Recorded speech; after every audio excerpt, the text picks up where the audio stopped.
Hey guys, let's have a little technical talk today. We are going to talk about portrait and portrait layout, and I'm going to show you how we can use tools to create the beginning of our portrait layout. Let's start with a protractor. We can see that our protractor has a curve at the top. This is a half circle or a semicircle. We're going to place the protractor towards the top of our page, but not at the very top. This is where we want to leave room for hair design. Hold the protractor firmly, take your pencil, trace the outside of the arch. Ta-da! Now we have half of a circle. Let's just turn our protractor upside down. Ta-da! Now, actually looks like a happy face in there, but what we're going to be doing is creating the bottom half of our perfect circle by using our protractor this direction and tracing along the curved edge again. Now we have a full circle. Let's take a look at our protractor.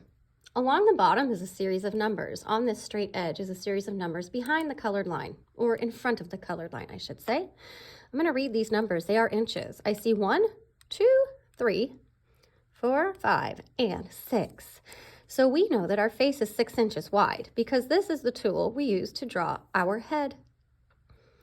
What we want to do is figure out the halfway point between 0 and 6 because we want to be able to divide this in half.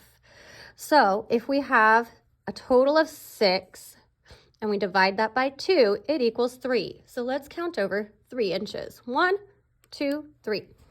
Here we're going to make a little tick mark at the number 3. Next thing that we're going to do is take our ruler. Right now we're not using our ruler for measuring, but we're actually using it to create a straight edge. You're going to take your ruler, you're going to set it beside your tick mark. You're going to take your pencil and you're going to drag it along your ruler so it goes over that tick mark.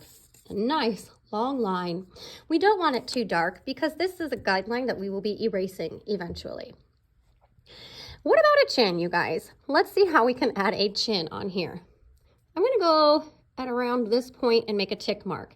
And I'm making my tick mark here because it appears to me to be halfway up this circle. I'm going to do the same thing on the other side. That tells us where our chin line will begin, but where does our chin end? That's going to be up to you. If you're looking for a really long face, your tick mark's going to be way down here.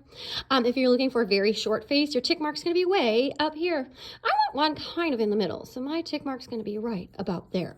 Now, what this tells me is that I need to make a line that comes from this tick mark on the side of the face and curves in towards this bottom tick mark, which is our chin tick mark. I'm going to try and recreate that on the other side here. I start at that line. I come down and around to create a chin. I'm trying to make it the same on both sides. Here you can see my pencil kind of scratching across my paper. A lot of times when I'm sketching, I will do multiple lines or a scratch method until I get the shape that I'm looking for. And remembering, all of this can be erased later, so we don't want to make those lines too dark. Otherwise, it'll be difficult to erase. Wonderful. Let's talk about one more line, you guys. Here is where our measurements can differ from one another. We're going to use our ruler, and we're going to take the end of the ruler closest to the number 1. We're going to put it along that center line that we made with the end of the ruler closest to number 1 at the top of the head.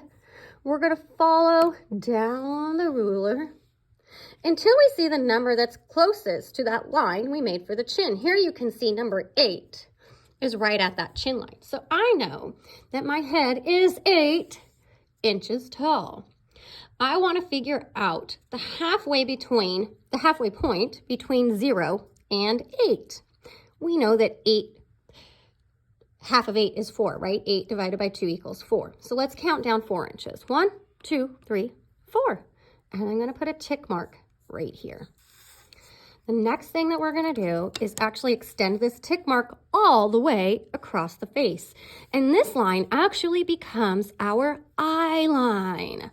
That is where we are going to draw the eyes onto the face. So we're going to stop the video here. Here is the basic layout for the face shape, and we will talk further about how to divide it up more and start adding features to the face.